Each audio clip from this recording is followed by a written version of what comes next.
اس زمانے میں 13 عورتیں تھیں، باقی مرد تھے 39 مسلمان۔ جب یہ 39 مسلمان ہو گئے تو مکہ میں یہ کھلبلی ہوئی کہ یار اسلام کا کام بہت تیزی سے چل رہا ہے، ایسا کرو کہ اسلام کو مٹا دیا جائے۔ تو ابو جہل اینڈ کمپنی نے میٹنگ کی اپنے پارلیمنٹ کے اندر اور یہ بل پاس کیا کہ کیا کیا جائے۔ انہوں نے کہا کہ ان کو تقریر بند کرا دی جائے۔ تو کہا تقریر بند کرانے سے تو پھر بھی کام چلتا رہے گا، ان کو دیکھ کر کے لوگ مسلمان ہوتے رہیں گے۔ تو کہا ایسا کیا جائے ان کو دیکھنا بند کرا دیا جائے۔ کہ دیکھنا بند کرا دیں گے تو ان کا سیرت دیکھنے کے بعد لوگ مسلمان ہو جائیں گے۔ تو کہا ایسا کیا جائے ان کا کھانا پینا بند کر دیا جائے کہ وہ بند کر دیں گے تو پھر ان کا تقویٰ طہارت دیکھ کے لوگ مسلمان ہو جائیں گے۔ تو کہا پھر کیا کیا جائے؟ تو کہا کیا یہ جائے کہ معاذ اللہ ان کا مرڈر کر دیا جائے، ان کو قتل کر دیا جائے۔ جب یہ قتل ہو جائیں گے نہ بانس رہے گا نہ بانسری بجے گی، اس لیے اسلام کا کام تمام ہو جائے گا۔ یہ آفر دیا گیا کہ جو اسے ایکسپٹ کرے گا مکہ کی سرداری اس کے نام، مکہ کی سب سے زیادہ خوبصورت لڑکی سے نکاح اس کے ساتھ، مکہ کے عربی نسل سرخ گھوڑے اور اونٹ 100 اس کے ساتھ اسے تحفے میں دیے جائیں گے۔ لوگوں نے دیکھا یہ کام کون کر سکتا ہے؟ ایک جوان تکڑیل جس کی دادا گیری پورے مکہ کے اندر تھی، نام تھا اس کا خطاب کا بیٹا، عمر نام کا ایک شخص تھا۔ ابو جہل نے کہا یہ جوان ہے جس کی تلوار سے پورا مکہ ڈرتا ہے، تیار ہو۔ ابو جہل کی بارگاہ میں اس نے کہا ٹھیک ہے، ہم نے اپنی تلوار کو زہر میں بجھائے ہوئے رکھا ہے، ہم تیار ہیں اس کام کے لیے۔ تیار ہوا جوان اپنے گھر سے نکلا، تلوار ہوا میں لہرائی، صحن مکہ میں آیا اور آنے کے بعد حرم شریف میں آ کر کے کہا آج کے بعد کسی نے اسلام کا نام لیا تو عمر اپنی تلوار سے گردن کو جدا کر دے گا۔ یہ بات جب کہی گئی، راستے میں چلا پتا چلا حضور کہاں ہے، تو عبد نعیم یہی ملے راستے میں۔ کہا عمر کہاں جا رہے ہو؟ تو کہا آج تمہارے نبی کا سر قلم کرنے جا رہا ہوں تاکہ اسلام کا کام تمام کر دیا جائے۔ عمر سے وہ بندہ کہتا ہے نبی کی بارگاہ میں واپس بعد میں جانا، پہلے اپنے گھر میں جاؤ، جس نبی کو مٹانے جا رہے ہو وہ نبی کا اسلام تیرے گھر میں داخل۔ تو عمر نے جب یہ سنا تو جو ٹمپریچر تھا نا 100 وولٹس وہ 1000 وولٹس پہ چلا گیا۔ اس نے کہا رے وہ ہمارے گھر میں کہا تو تیری بہن وہ خود نبی کا کلمہ پڑھتی ہے، تیرا بنوئی وہ خود نبی کا کلمہ پڑھے ہوئے۔ راستہ چینج کرنے کے بعد گھر میں آئے، داخل ہوا، دروازہ بند۔ حضرت خباب رضی اللہ تعالیٰ عنہ تھے جو قرآن کے حافظ تھے، جس نے آیتیں نازل ہوئی اس کے حافظ، یہ قرآن سکھا رہے تھے۔ آواز آئی، دروازہ کھٹکھٹایا، بہن سمجھ گئی بھائی دروازے پر ہے اور خیریت کے چانسز نہیں ہیں، اسے پتا چلے گا کہ ہم مسلمان ہو گئے ہیں تو پھر اس کی تلوار سے کوئی بچا نہیں سکتا۔ حضرت خباب کو چھپایا گیا، چھپانے کے بعد بہن نے ہمت کر کے دروازہ کھولا۔ جیسی دروازہ کھولا تو دیکھا آنکھیں خون برسا رہی ہے، پیشانی پر پسینہ ٹپک رہا، غصے کے مارے تلوار ننگی ہے۔ کہا بتا تم نے محمد کا کلمہ پڑھ لیا ہے؟ بہن نے سینہ تان کر آنکھوں میں آنکھیں ڈال کر جواب دیا تھا بھائی سن، جب تک اسلام قبول نہیں کیا تھا تو جھوٹ بولنے کی عادت تھی، لیکن جب سے محمد کا کلمہ پڑھا ہے جھوٹ بولنا چھوڑ دیا۔ کہا اچھا نبی کا کلمہ پڑھ لیا؟ کہا ہاں مصطفیٰ کا کلمہ پڑھ لیا، اور میں کہتی ہوں اللہ کا نبی سچا ہے، اس کا دین سچا ہے، اس کا قرآن سچا ہے۔ مارنا شروع کیا، اتنا مارا کہ بہن بے ہوش ہو کے زمین پہ گر گئی۔ بھائی کو پکڑا، اپنے بنوئی کو گریبان پکڑ کے گھسیٹ کے مارا، پھر بہن جب وہ بے ہوش ہو گئی تو بہن کو پھر مارا، 3 راؤنڈ پٹائی کی۔ جب 2 اترا نہیں تو حضرت عمر کی بہن نے بھائی سے کہا عمر سن، اگر تو خطاب کا بیٹا ہے تو میں خطاب کی بیٹی ہوں، میری رگوں کے اندر بھی کوئی خون گردش کرتا ہے۔ ارے تو یہ سمجھتا ہے کہ تلوار کی دھار سے یہ نشہ اتر جائے؟ یہ وہ نشہ نہیں ہے جسے ترشی اتار دے، یہ عشق مصطفیٰ ہے۔ اگر ہمارے جسم کے ٹکڑے کر دیے جائے اور مکہ شہر میں ڈالے جائے، اسے اٹھا کر کان سے لگائے گا تو محمد کے کلمے کی آواز۔ نعرہ تکبیر، نعرہ رسالت، علامہ مفتی غفران رضا صاحب قبلہ، عرس مدنی میاں، یہ ہے عشق مصطفیٰ، یہ ہے مصطفیٰ کا عشق۔ پھر تو بعد جب بہت دیر ہو گئی، اور یہ وہ تھے جو اس سے رات پہلے نا، جو رات گزری تھی جس صبح کو یہ کیس ہوا تھا، اس رات میں اللہ کے نبی علیہ السلام نے ہاتھ اٹھائے، صحیح بخاری کی حدیث ہے، اللہم اعز الاسلام، اے اللہ اسلام کو عزت دے، بھی عمرہ یا عمر کے ذریعے سے دے، یا ابا بن ہشام یا ہشام یعنی ابو جہل کے ذریعے سے دے، اے اللہ دونوں میں سے کسی ایک کو مسلمان دے۔ وہ دعا رات میں کی ہے، اس کی قبولیت کا وقت ہے، وہ صحرا ہے جو مصطفیٰ کی دعا کے ذریعے ابو بکر کے جو ہے سر پہ سجنے والا ہے۔ ایسا ہو سکتا ہے کہ نبی دعا کریں قبول نہ ہو؟ اجابت کا صحرا، ہدایت کا جوڑا، دلہن بن کے نکلی دعائے محمد۔ ارے آقا کی دعا کا حال تو یہ ہے کہ مصطفیٰ تو مصطفیٰ ان کے گنبد کے قریب کھڑے ہو کر اگر ایک غلام دعا کر دے تو وہ دعا رد نہیں کی جاتی ہے، اس لیے کہ وہ مصطفیٰ کی بارگاہ میں مانگ رہا ہے، مصطفیٰ سے مانگ رہا ہے۔ اب حضور کی اب وہ کہتے ہیں اپنی بہن سے، اچھا یہ بتا یہ نشہ اتر نہیں رہا، مجھے آواز آ رہی تھی تم کیا پڑھ رہے تھے، یہ بتاؤ کہ تم کیا تلاوت کر رہے تھے؟ تو اس نے کہا نہیں یہ قرآن ہے، اسے ایسی حالت میں نہیں چھوا جاتا ہے، اس کے لیے غسل کیا جاتا ہے، پاکی حاصل کی جاتی ہے۔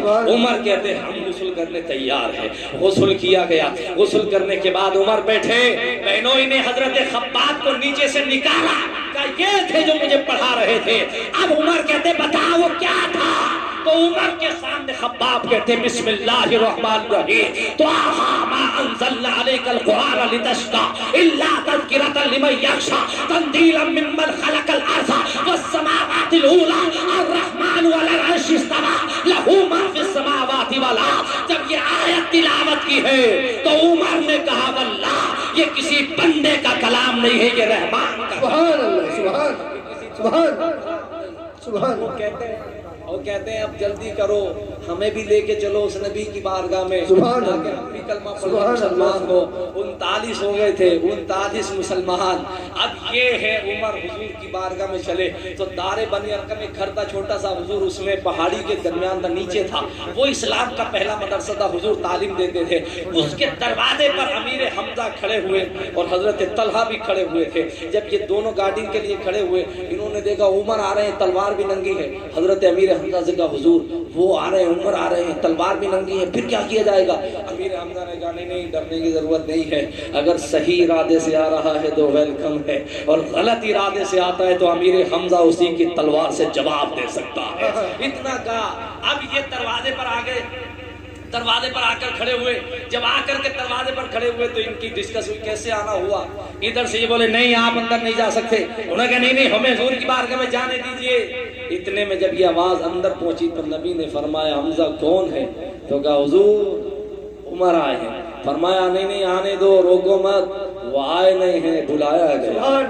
زور سے بولو سبحان اللہ، آئے نہیں ہیں، بلایا گیا ہے۔ عمر کہتے ہیں جب میں حضور کی بارگاہ میں گیا اور میری نظر سوئے مصطفیٰ گئی اور مصطفیٰ کی نظر سوئے عمر گئی تو عمر کہتے ہیں میں گھٹنوں کے بل گرا اور نبی نے میرے کاندھے پکڑ کر کہا ابھی تیرے اسلام لانے کا وقت نہیں آیا۔ عرض کی یا رسول اللہ میں گواہی دیتا ہوں اللہ ہے، سبحان اللہ کے رسول بن گئے۔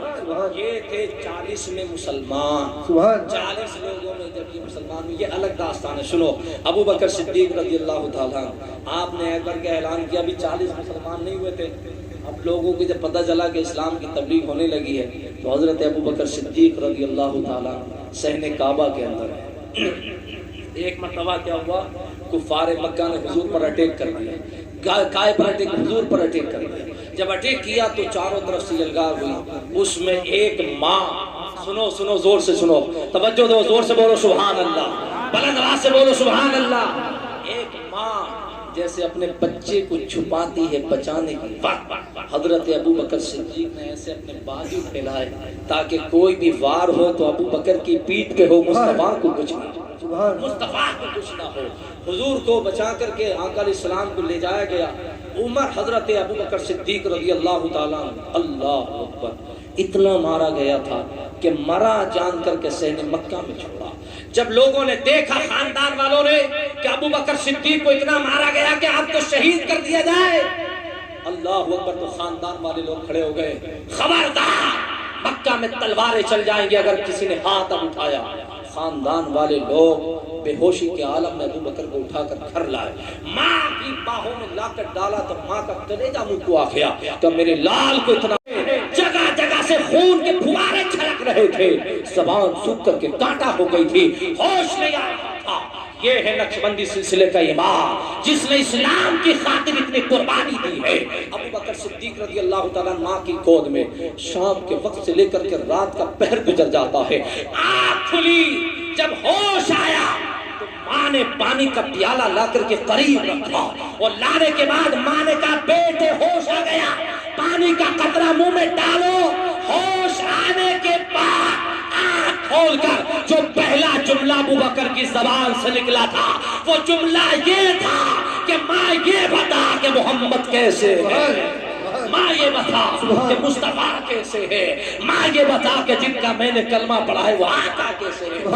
ماں نے جھنجھلاہٹ میں کہا ابھی بھی محمد کا نام لیتا ہے، جن کی وجہ سے تیری جو ہے حالت یہ ہے، جسم سے خون نکل رہا ہے۔ تو ماں کو جواب دیا ماں اگر تو بیٹے سے محبت کرتی ہے اور میرے حلق کے نیچے پانی کے قطرے ڈالنا چاہتی ہے تو جب تک نہیں جا سکتے جب تک محمد کی خبر نہ مل جائے۔ زور سے بولو سبحان اللہ، سبحان اللہ، جب تک نہیں جا سکتے۔ ماں نے کہا یہ بڑا مشکل کام ہے، کیسے ہو سکتا ہے؟ ام جمیل اس وقت جو مسلمان ہو گئی تھی، اس کی عمر کی بہن، ان کو کہا گیا، ان سے کہا ابو بکر صدیق نے اپنی ماں سے کہا ام جمیل کو بلاؤ، وہ کلمہ پڑھ کے مسلمان ہو چکے، ان سے پوچھو۔ ان کو رات میں بلایا گیا اور بلانے کے بعد ان سے کہا بتاؤ حضور کی خیریت، انہوں نے کہا الحمدللہ حضور خیریت سے ہیں۔ ابو بکر صدیق نے کہا ابھی اطمینان نہیں ہوتا ہے، ماں اگر تم مجھ سے محبت کرتی ہے تو ایک نظر میرے آقا کو مجھے دکھا کر۔ رات کا پچھلا پہر تھا، ابو بکر صدیق کو لے جانے والی ان کی ماں اور عمر کی بہن تھی، جو رات میں ایک نے اس کاندھے کو پکڑا اور ایک نے اس ہاتھ کو اپنے کاندھے پر ڈالا اور لڑکھڑاتے ہوئے مصطفیٰ کی بارگاہ میں دار بنی ارقم تک پہنچایا۔ جب مصطفیٰ کی بارگاہ میں ابو بکر اس حال میں پہنچا تھا تو ساری کائنات کا پیغمبر کھڑا ہوا اور کھڑے ہونے کے بعد ابو بکر کا استقبال کیا اور مصطفیٰ نے اپنے سینے سے لگایا اور لگانے کے بعد کہا تھا ابو بکر تجھ سے اللہ بھی راضی ہے، اللہ کا رسول اللہ بھی راضی ہے، اللہ کا رسول بھی راضی ہے، اللہ بھی راضی ہے، اللہ کا رسول بھی راضی ہے۔ یہ ابو بکر صدیق وہ ہے، سبحان اللہ۔